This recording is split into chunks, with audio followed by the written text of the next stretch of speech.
नमस्कार, स्वागत है आप सबका हमारे YouTube चैनल पे। आज हम फिर जुड़ गए हैं हमारे गुरुदेव सुनील वशिष्ठ सर के साथ। नमस्ते सर। नमस्कार नमस्कार। आज सर हम बात करेंगे सूर्य शनि युति के बारे में। तो आप थोड़ा सा एक बार इस पे दीपिका, आप। ऐसा है कि जो सूर्य शनि की युति है, लोग हमारे YouTube वीडियो पर कमेंट्स में ये रिक्वेस्ट बार बार आ रही थी जी कि जी। अगर किसी व्यक्ति की जन्म पत्रिका में सूर्य और शनि अगर एक साथ बैठे हैं तो इसका फलाफल क्या। जी तो आज उन्हीं दर्शकों की मांग पर हम ये वीडियो बना रहे हैं और बड़े ध्यान से समझने वाली बात है। ज्योतिष को शांति से, संयम से, धैर्य से, विनम्रता से अगर सीखा जाए तो बहुत आसान है। और जरा सा सूत्र दायां बायां हो गया हम्म, तो फिर पकड़ में नहीं आता है। कितना मर्जी सिर दीवार में दे दे के मार लो, उससे कोई फर्क नहीं पड़ता। जी। अब पहले मैं एक कॉमन सेंस की मैं बात करूंगा। जी सूर्य गर्म प्रकृति का ग्रह है, हम सभी जानते हैं। इसे एक आग का गोला कहा गया।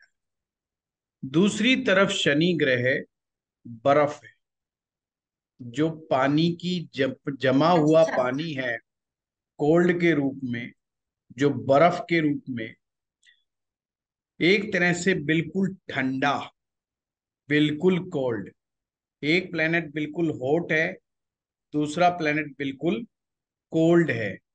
जब दोनों के दोनों साथ में आते हैं तो वो संबंध क्या कहलाए। ये ज्योतिष में अच्छा नहीं माना। इसे एक प्रकार की गर्म सर्द का योग है। जैसे शरीर में गर्म सर्द हो जाती है ना, शरीर में गर्मी भी है और ठंड भी है। डॉक्टर भी कंफ्यूज हो जाता है कि मैं इसका इलाज क्या करूं। जी। इसका पित्त भी बढ़ा हुआ है और इसमें कफ भी आ गई, तो कैसे इलाज किया जाए। ऐसे ही जिन लोगों की जन्म पत्रिका में सूर्य शनि साथ होते हैं तो बेचारा ज्योतिषी भी कंफ्यूज हो जाता है कि इसका उपाय क्या। एक तो ये जो सूर्य शनि है, सूर्य पिता है, शनि पुत्र है। शनि जो है सूर्यदेव पुत्र हैं और दोनों में वैचारिक मतभेदता है, काफी भिन्नता है। काम करने का स्टाइल ही दोनों का बिल्कुल डिफरेंट है। सूर्य जहां एक राजा है, राजा है, न्यायप्रिय है, पर अपने मूड से चलते हैं, किसी की सुनते नहीं है। न्यायप्रिय है पर क्रूर भी है। शनि बिल्कुल विपरीत है। शनि गरीबों का मसीहा है, आम आदमी को रिप्रेजेंट करता है। वो आम आदमी जो सुबह उठता है, भोजन खाता है और अपने काम पर टिफिन लेकर के अपने काम पे चला जाता है, शाम को काम बंद करता है और अपने वापस घर पे आ जाता है। शनि उनका रहनुमा, यानी वे सभी लोग शनि के अंडर में आते हैं। अब ये शनि ग्रह भी न्यायाधीश हैं, वो भी बहुत न्याय पसंद करते हैं। पर वो बहुत ही जब न्याय करते हैं तो हर पहलू की जांच ढंग से करते हैं। शनि ग्रह मूड के गुलाम नहीं है कि जोश में आ गया कि अगर राजा खुश है तो जो मर्जी माफ कर दिया, बड़ी से बड़ी सजा। और अगर उसका मूड ठीक नहीं है तो किसी को भी 2 कोड़े लगाने थे, वहां 10 कोड़े लगवा दिए। वो चक्कर नहीं है शनि के साथ। तो दोनों की विचारों में बहुत ज्यादा मतभेदता है। तो इसे कहते हैं कि पिता पुत्र हैं, एक दूसरे से स्नेह करते हैं, पर जब भी साथ बैठेंगे विचारों की मतभेदता के कारण एक दूसरे के घोर विरोधी हो जाएंगे। अब जिस व्यक्ति की कुंडली में ये योग होता है उसकी अपने पिता से नहीं बनेगी। कभी कभी तो यहां तक देखने में आया है, जब तक उसके पिता बहुत अच्छे कमाएंगे, बहुत अच्छी अर्निंग करेंगे, बेटे को सफलता नहीं मिलती। और जैसे ही बेटे को सफलता मिलने लग जाती है, पिता का डाउनफॉल शुरू होना शुरू हो जाता है। तो ये अच्छा। कॉम्बिनेशन बड़ा अजीबोगरीब कॉम्बिनेशन है। इस योग में कई बार लोग समझ नहीं पाते कि यार क्या करें क्या ना करें। वो हम्म। कहेंगे जी अब इतने सालों से तो मैं स्ट्रगल कर रहा था, और अचानक से मुझे थोड़ा फायदा होने लगा, पर पिताजी का नुकसान होने लग रहा है। तो समझ हम्म। में नहीं आता।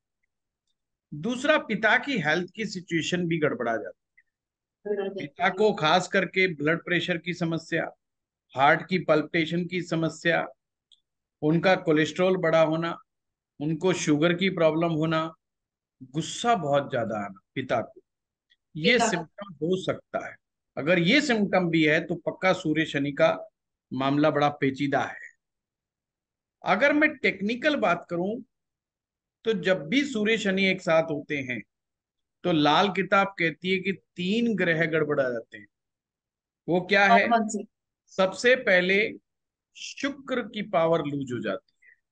कहते हैं पिता पुत्र के झगड़े में औरत मारी जाती है, यानी कि शुक्र मारी जाती है। और औरत ऐसे में कौन होती है? माँ ही होती है। वो अपने हस्बैंड को भी कुछ नहीं कह सकती, उसका बेटे की तरफ भी स्नेह है बहुत ज्यादा। तो दोनों के दोनों लड़ेंगे आपस में, पर पूरा गुस्सा निकालेंगे माँ के ऊपर। एक अपनी पत्नी पर निकालेगा, एक अपनी माँ पे निकालेगा, एंड लास्ट उसको बेचारी को दोनों की सुननी पड़ती है, और वो फंस जाती है बुरी तरह। तो ये एक प्रतीकात्मक कहानी बताई मैंने आपको। नट सेल में एंड रिजल्ट ये है कि जिनका सूर्य शनि एक साथ होगा उसका शुक्र कमजोर हो जाएगा, उसको शुक्र को कमजोरी परेशान करेगी। दूसरा है मंगल बद्ध हो जाना। सूर्य शनि जिन लोगों की कुंडली में एक साथ होता है उनका मंगल बद्ध हो जाता है। और मंगल बद्ध हो जाने से चिड़चिड़ापन, गुस्सा, परिवार में कलह का वातावरण, खुशी में गमी होना, बने बनाए काम को गुस्से में आके बिगाड़ देना, पेशेंस की कमी होना, जैसी समस्याएं, इंटरनल एरर, उनकी पर्सनैलिटी के अंदर ये इंटरनल एरर आ जाते हैं, जिसका सबसे ज्यादा इफेक्ट उनकी अपनी पर्सनल लाइफ पर पड़ता है। साथ में व्यापार के ऊपर भी बड़ा फर्क पड़ता है। कभी कभी गुस्से में वो अपशब्द भी बोल देते हैं, कभी कभी अपने क्लाइंट से भी झगड़ा कर लेते हैं। मेहनती बहुत होते हैं, खूब मेहनत करते हैं, दिन रात मेहनत करते हैं सूर्य शनि की युति वाले लोग। पर जब थक हार करके बैठते हैं तो इनको लगता है वो मिला नहीं, वो बात बनी नहीं, आउटपुट नहीं निकल करके आया, स्ट्रगल ज्यादा है, रिजल्ट कम है। रिजल्ट कम है। तीसरी चीज होती है दीपिका की, राहु ग्रह नेगेटिव असर देने लग जाता है। अच्छा। राहु की दशाएं अक्सर इनको दिक्कत में डालना शुरू कर देती, जिसकी ऐसे। वजह से व्यक्ति अक्सर कंफ्यूज रहता है, इल्यूजन में रहता है, स्ट्रेस में रहता है, अनडिसाइसिव रहता है, और वो ये नहीं समझ पाता कि मुझे जिंदगी में क्या करना चाहिए। दूसरी चीज, जो भी काम कर रहा होगा उस काम पे उसे डाउट हो रहा होगा, उसे लगेगा कि जो दूसरे लोग काम कर रहे हैं वो ज्यादा बेटर है। और ऐसे लोग अपना काम जो करते हैं वो दूसरों को देख के करते हैं। अरे ये फलाना आदमी ये काम कर रहा है तो मैं भी ये कर लेता हूँ, फलाना आदमी जो है कंप्यूटर रिपेयर का काम कर रहा है तो मुझे भी ये शुरू कर लेना चाहिए। मतलब वो इस आधार पर चलते हैं, किसी कोई व्यक्ति उन्हें बता देता है या किसी के इंप्रेशन में आकर, सेल्फ एनालिसिस नहीं करते कि क्या हमारा कैलिबर है कि नहीं है, अच्छा। हम्म। अच्छा कैलिबर है कि नहीं है, और अपने पैशन को नहीं समझते, बल्कि वो सीधा कूद पड़ते। इसके कारण उन्हें अपने कैरियर में भी अनसर्टेनिटी बहुत ज्यादा फील होती है। बहुत ज्यादा उनको कैरियर में उतार चढ़ाव का सामना करना पड़ता है।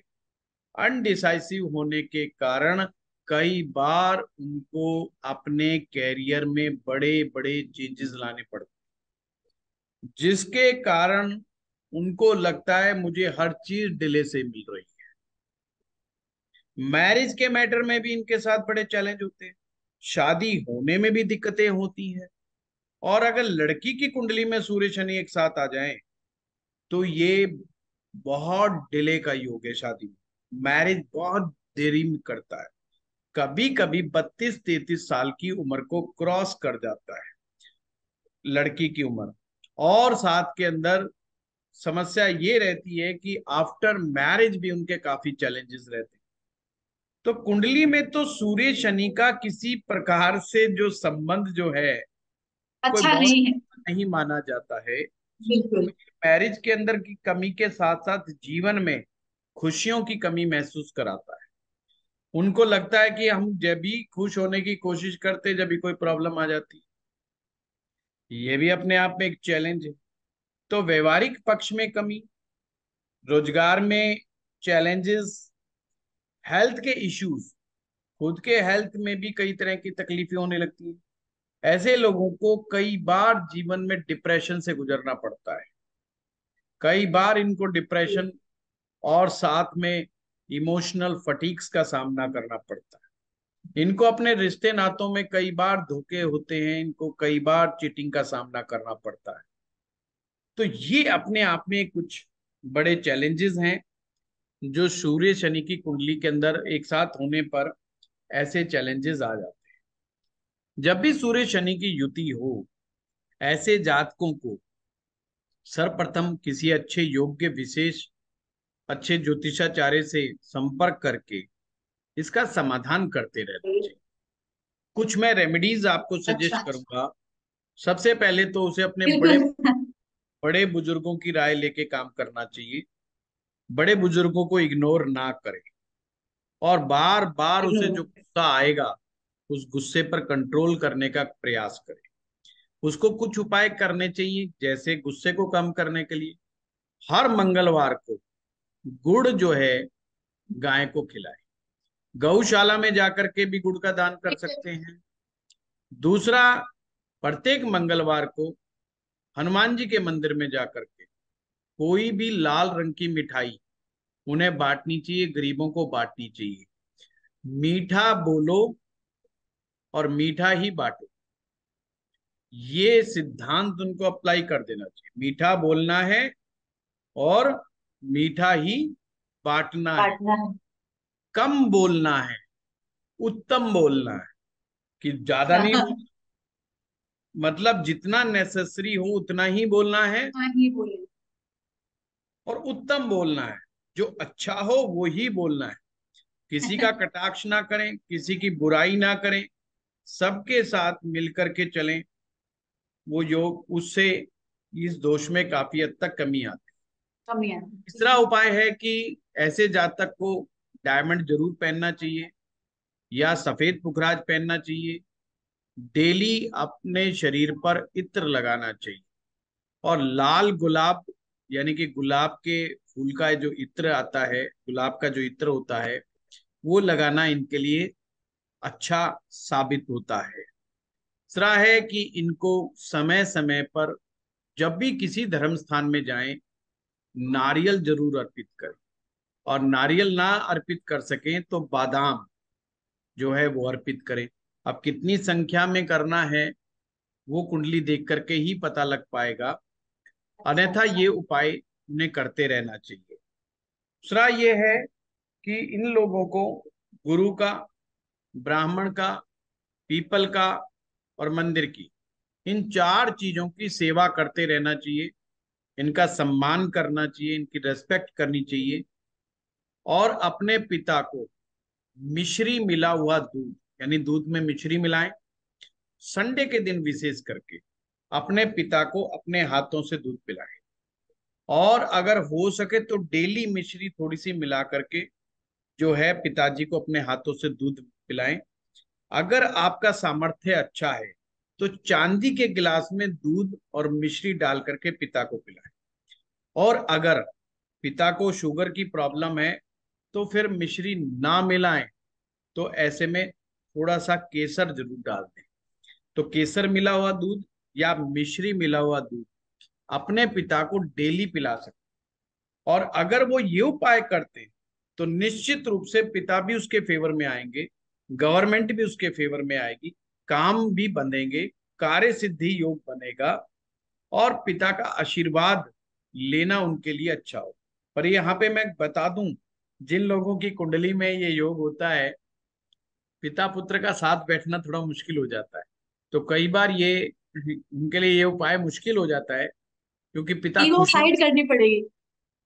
हाँ, पिता खुश नहीं होते, वो बेटे को सुनाना शुरू कर देते हैं, और बेटा भड़क जाता है, बेटे में भी गुस्सा होता है, बाप में भी गुस्सा होता है।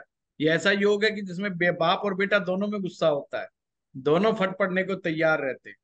तो ये रेमेडी करते समय हमें इस चीज का थोड़ा धैर्य रखना पड़ेगा, और ऐसे लोगों को महामृत्युंजय मंत्र का अभ्यास करना चाहिए। समय समय पर रहना शुभ चाहिए। तिथि में रुद्राभिषेक भी करवाते रहना चाहिए। और 2 ग्राम सोना, 2 ग्राम चांदी और 2 ग्राम तांबा, तीनों धातु को बराबर मात्रा में मिला करके उसका छल्ला बनवा करके रिंग फिंगर के अंदर धारण करना चाहिए। ये उपाय सूर्य शनि की युति वाले लोगों को करते रहना चाहिए, इससे लाभ होता है। अगर विद्यार्थी हैं तो इनकी पढ़ाई में भी, शिक्षा में भी व्यवधान आते हैं। अगर विद्यार्थी हैं, शिक्षा में व्यवधान आ रहा है, तो माँ सरस्वती स्तोत्र का पाठ इन्हें नित्य करना चाहिए। तो उन्हें इन्हें बड़ी आ, तसल्ली मिलेगी, और काफी लाभ मिलेगा। जी। ये सर, आपने काफी कुछ समझा दिया और अच्छे से। तो ठीक है, अब हम फिर इस सेशन में यही क्लोज करते हैं। आप सबका बहुत बहुत थैंक यू। और मैं आप सभी दर्शकों को बता दूं कि डिस्क्रिप्शन बॉक्स में हमारे एस्ट्रो पाठशाला ऐप का लिंक है, और टेलीग्राम ग्रुप का भी लिंक है, उसे ज्वाइन करें। आपको नोट्स और कोर्सेज फ्री अवेलेबल मिलेंगे। ठीक है, मिलते हैं अगली वीडियो में। धन्यवाद।